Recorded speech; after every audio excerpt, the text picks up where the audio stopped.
Subscribe कीजिए scholar elite channel को और बेल आइकॉन को दबाइए लेटेस्ट एजुकेशनल वीडियो सबसे पहले देखने के लिए।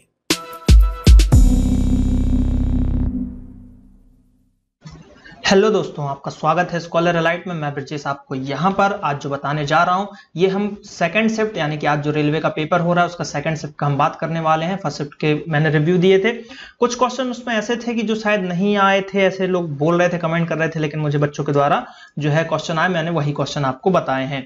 अब यहाँ पर सेकंड शिफ्ट के भी क्वेश्चन मेरे पास आ चुके हैं, लगभग 12 से 15 क्वेश्चन साइंस के मिले हैं, करंट के भी 6-7 क्वेश्चन मिल चुके हैं, तो मैंने सोचा उसको आपको बताना चाहिए। तो सेकंड शिफ्ट का पेपर जो है ये भी लगभग ईजी ही पेपर रहा है, लगभग आपको 60 से 62 अटेम्प्ट आपको होना चाहिए अगर आपने तैयारी की है तो चलिए क्वेश्चन देखते हैं। सबसे पहले हम साइंस की बात करेंगे तो साइंस का क्वेश्चन देखिए, पहला क्वेश्चन हमें क्या मिला है, एक तरीके का ये है कि जो ओडिशा है अपना ओडिशा राज्य, उसमें सबसे ज्यादा किससे जान माल की हानि होती है। तो भैया ओडिशा के पास समुद्र है, तो समुद्र में जो है साइक्लोन वगैरह चलते रहते हैं, बे ऑफ बंगाल से जो है साइक्लोन निकलता है, तो चक्रवात से सबसे ज्यादा वहां पर हानि होती है। तो इसका आंसर क्या हो जाएगा, चक्रवात हो जाएगा। दूसरा क्वेश्चन है कि मध्य प्रदेश में अगर डायमंड मिलता है, यानी कि मध्य प्रदेश में हीरा मिलता है, वो भी कहां मिलता है, पन्ना में मिलता है। तो मध्य प्रदेश में हीरा मिलता है तो कर्नाटक में क्या मिलेगा, तो भैया कर्नाटक इसके लिए देखिए टाइपिंग मिस्टेक है, कर्नाटक में जो है यहां पर अगर हम बात करें तो गोल्ड मिलता है, कर्नाटक में क्या मिलता है, गोल्ड मिलता है। अब अगला क्वेश्चन है कि हेलीकॉप्टर की खोज किसने करी, तो ये मैंने अपने साइंस के वीडियो में बताया हुआ था, इसका ट्रिक के साथ आपको याद रखना है कि भैया ब्रैकेट बस याद रखो, ब्रैकेट आपको ऑप्शन में मिल जाएगा कहीं ना कहीं सरनेम में ब्रैकेट, तो ब्रैकेट लगाना है, तो इसका हो जाएगा ब्रैकेट। पूरा नाम मुझे भी नहीं पता, मैंने ना याद किया है। अगला प्रश्न है कि विटामिन डी से कौन सी बीमारी होती है, तो देखिए विटामिन डी से बोन्स की प्रॉब्लम होती है, हड्डियां कमजोर होती हैं, तो इसमें जो ऑप्शन होगा ऑप्शन के हिसाब से आपको आंसर करना पड़ेगा। फ्यूज वायर किससे बना होता है, ये भी मैंने आपको पढ़ाया हुआ है, तो इसका कमेंट करके आप बताएंगे कि फ्यूज वायर किससे बना होता है, क्योंकि फ्यूज वायर में क्या होता है, रेजिस्टेंस हाई होता है और उसका मेल्टिंग पॉइंट लो होता है। ये चीज इंपॉर्टेंट है कि रेजिस्टेंस हाई, मेल्टिंग पॉइंट लो। तो फ्यूज वायर किससे बनता है, कमेंट करके बताइए, ज्यादा से ज्यादा कमेंट कीजिए। अब अगला प्रश्न जो है देखिए, पैटर्न को समझिएगा, पैटर्न कैसा आ रहा है कि भैया एक आपको इन्वेंशन पूछा जा रहा है, एक आपसे एक विटामिन पे क्वेश्चन पूछा जा रहा है, एक क्वेश्चन आपको यूनिट से पूछा जा रहा है, इस तरीके से जो है क्वेश्चन आपके आ रहे हैं। तो हर शिफ्ट में आएगा, अगले थर्ड वाले शिफ्ट में भी एक इन्वेंशन आने वाली है, विटामिन से क्वेश्चन आने वाला है, यूनिट से क्वेश्चन आने वाला है। इसमें देखिए यूनिट क्या पूछा है, कैंडेला। कैंडेला किसकी यूनिट है, तो किसकी है, ल्यूमिनस इंटेंसिटी की है, ठीक है, तो ये आपको याद रखना है, ल्यूमिनस की है आपकी कैंडेला। अगला है बायोगैस में कौन सी गैस होती है, तो मेनली बायोगैस में मैंने कितने बार बताया है कि CH4 यानी कि मीथेन होती है। कौन सी होती है, मीथेन गैस पाई जाती है, जो कि ज्वलनशील होती है और इसी से खाना बनता है।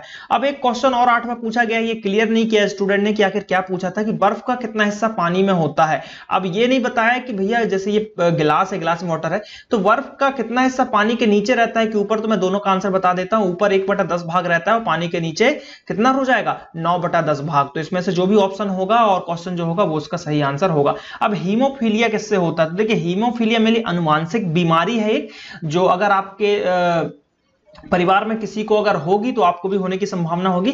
और ये फैलता किससे है, यानी कि इसका जो कैरियर कौन होता है, इसका ग्राहक कौन होता है, तो वो होती है स्त्री। यानी कि अगर आपके किसी भी खानदान में नानी को, परनानी को या किसी को भी अगर हीमोफीलिया है तो उससे होते हुए आपकी माता को आ सकता है और उससे फिर आपको भी हो सकता है। तो कैरियर हमेशा स्त्री होती है इस रोग की। और इसको जो है क्वीन जो है बीमारी भी कहते हैं, क्योंकि बैक्टीरिया से ही ये फैली थी। इस बीमारी में होता क्या है कि अगर आपका कट जाता है हाथ, तो ब्लड जो है, ब्लड रुकता नहीं है, ब्लड की क्लॉटिंग यहां पे खत्म हो जाती है, ब्लड बहता ही जाएगा और आदमी की मृत्यु हो जाती है। अगला प्रश्न है कि दांत के लिए कौन सा दर्पण यूज करते हैं, तो ये देखिए दांत के लिए मिरर की बात की जा रही है, दर्पण यानी मिरर की बात की जा रही है, तो कौन सा मिरर यूज करते हैं, तो मिरर की अगर हम बात करें तो वो यूज करते हैं अवतल दर्पण यूज करते हैं। लेकिन अगर लेंस पूछ ले तो लेंस में आपको उत्तल लगाना है, ठीक है, तो दोनों उल्टे क्वेश्चन है, दर्पण पूछे तो अवतल और लेंस पूछे तो उत्तल आपको लगाना है। ये क्वेश्चन भी मैं आपको बता चुका हूं फिजिक्स के लेक्चर्स में, हमारे जो साइंस के लेक्चर हैं उसमें भी कई बार ये क्वेश्चन डिस्कस हुए। मिट्टी के तेल में किसको रखते हैं, बहुत ही सिंपल सा भैया, सोडियम को रखा जाता है। किसको, सोडियम को मिट्टी के तेल में यहां पर रखा जाता है। तो बहुत ही सिंपल क्वेश्चन पूछे गए। देखिए कौन कौन से क्वेश्चन हमारे ही टेस्ट सीरीज जो हमने चलाई थी उससे आया है।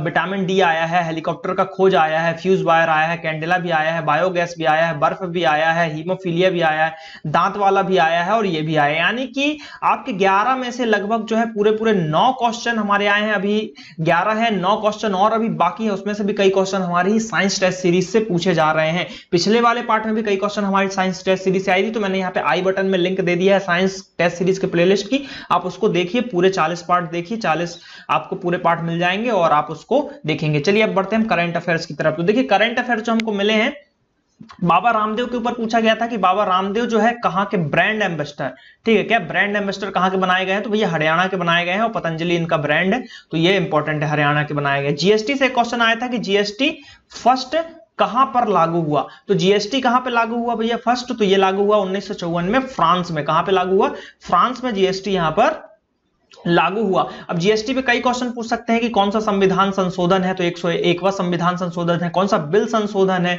कब लागू हुआ, 1 जुलाई को हुआ, तो ये सब क्वेश्चन पूछ सकते हैं, तो जीएसटी देख लो।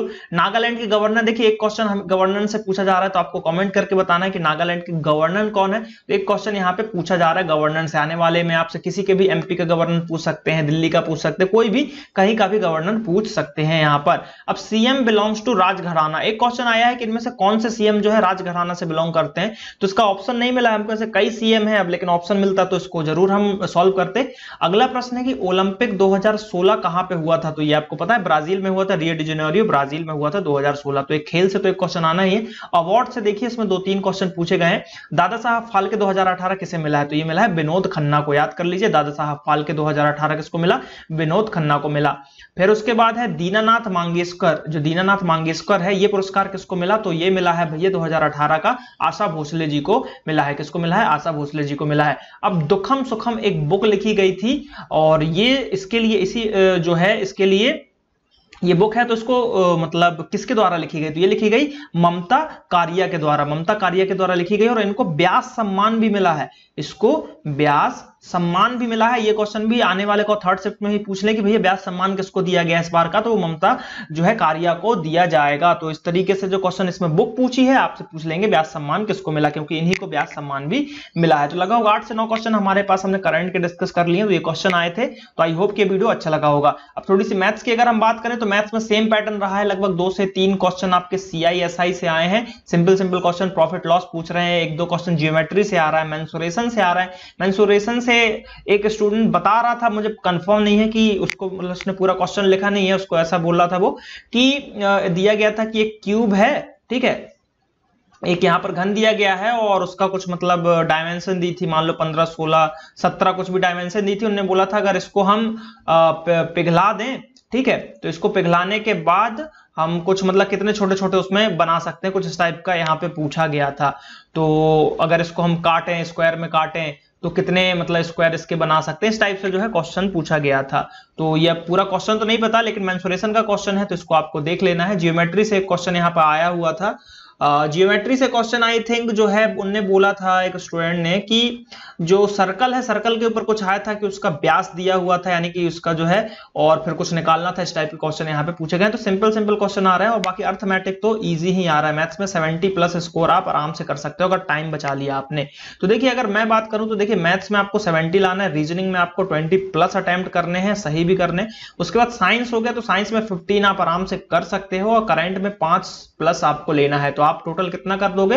15 30 और 20 50 और 2 52 और 5 57। तो 57 अगर आप ट्रू सही करते हो, 1-2 क्वेश्चन गलत भी होते हैं तो कोई प्रॉब्लम नहीं, आपको 50+ मार्क्स स्कोर करना है फाइनल। और नॉर्मलाइजेशन भी होगा इसमें, तो नॉर्मलाइजेशन के बाद आपके मार्क्स जो रहेंगे उस पर डिपेंड करेगा, क्योंकि जो रिजल्ट बनेगा 101% 100 में से ही रिजल्ट बनने वाला है। तो आपको ये चलना है कि 75 को 100 मान के चलना है। तो 75 में से आपको लगभग जो है 70% स्कोर करते चलो, अच्छा रहेगा आपके लिए 70% अगर आप स्कोर करते हो, ठीक है।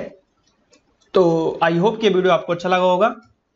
चलिए मिलते हैं अगले थर्ड शिफ्ट के रिव्यू के साथ, उसमें भी जल्द से जल्द मैं क्वेश्चन जितनी जल्दी मिल पाएंगे मैं आपको बताऊंगा। देखिए ये क्वेश्चन जो है मेरे को स्टूडेंट द्वारा भेजे जा सकते हैं और भेजे जाते हैं, तो हो सकता है कि कुछ स्टूडेंट ऐसे रहते हैं कि भाई फेक क्वेश्चन भी दे सकते हैं वो, लेकिन ऐसा कोई देता नहीं है। लेकिन कुछ क्वेश्चन गलत हो जाते हैं, गलत ऐसे हो जाते हैं कि भाई उनको याद नहीं रहता है, मिक्स हो जाते हैं, 2-3 क्वेश्चन मिक्स होकर एक क्वेश्चन बन जाता है, तो वो ऐसा लगता है। ठीक है, और बाकी तो जो रिव्यू मिल रहा है आप हर जगह देख सकते हैं, कई जो है वेबसाइट बड़ी बड़ी कोचिंग इंस्टीट्यूट डाल रही है रिव्यू, तो लगभग क्वेश्चन सेम ही आपको मिलेंगे। चलिए मिलते हैं अगले वीडियो में। थैंक यू, जय हिंद, जय भारत।